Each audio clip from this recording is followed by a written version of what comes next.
The atmosphere in the house grew more tense as the days passed. Adele and Kofi's communication was minimal, and their frustrations simmered beneath the surface, each waiting for the other to make the first move.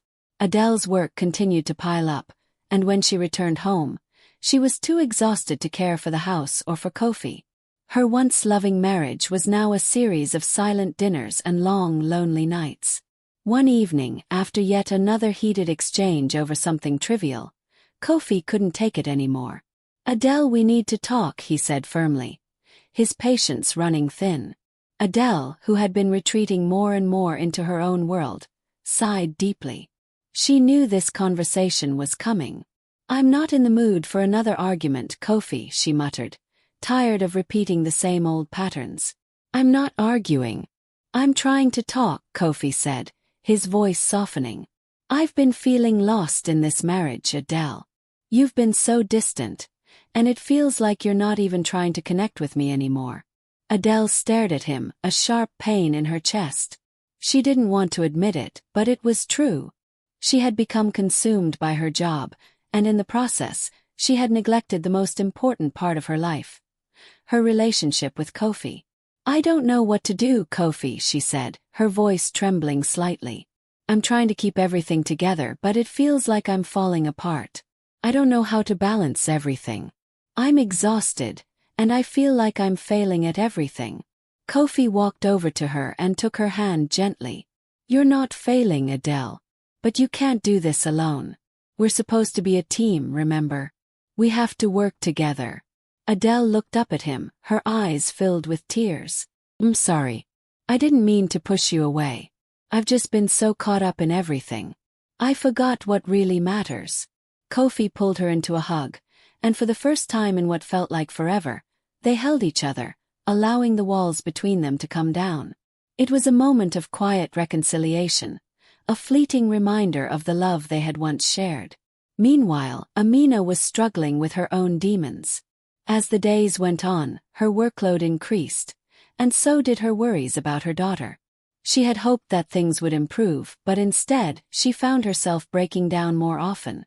One afternoon, as she was sitting alone in the kitchen, tears silently streaming down her face, Kofi walked in. He had been observing her closely, noticing her exhaustion and the sadness that lingered in her eyes. He sat down beside her, offering a quiet comfort. "Amina, what's going on? You don't have to keep pretending everything is okay." Amina wiped her tears quickly, but Kofi could tell she wasn't okay. "It's nothing," she said, her voice shaky. "I'm just tired." Kofi sighed, his heart going out to her. "It's not just tiredness. You're carrying a lot, aren't you?" Amina hesitated for a moment before she spoke. "I have a daughter, and I'm trying so hard to make things work.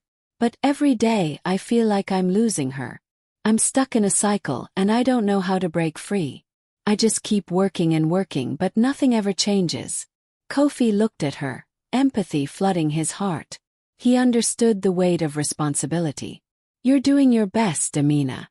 I know it's hard, but don't forget to take care of yourself too. You can't keep pouring from an empty cup." Amina looked at him, her eyes filled with gratitude. "Thank you, sir. I don't know what I would have done without your kindness." Kofi smiled, offering her a sense of hope. "You're not alone. We're all in this together." The conversation left Amina feeling a little lighter, though her struggles were far from over. Still, she knew she wasn't invisible to the people around her, and that meant something. Later that evening, Adele and Kofi sat down together to discuss how they could move forward. "I don't want to lose you, Kofi," Adele said, her voice filled with sincerity. "I know I've been distant, but I want to fix things. I just need to find a way to balance everything." Kofi nodded. "We'll figure it out. Maybe I can take on some of the responsibilities here at home. We need to work together, not just as husband and wife, but as partners." Adele smiled weakly, her exhaustion still visible, but there was a flicker of hope in her eyes. "I want that too. I miss us, Kofi." The days that followed were not easy. Adele's work didn't magically get easier, and Amina's personal struggles continued. But the atmosphere in the house began to shift.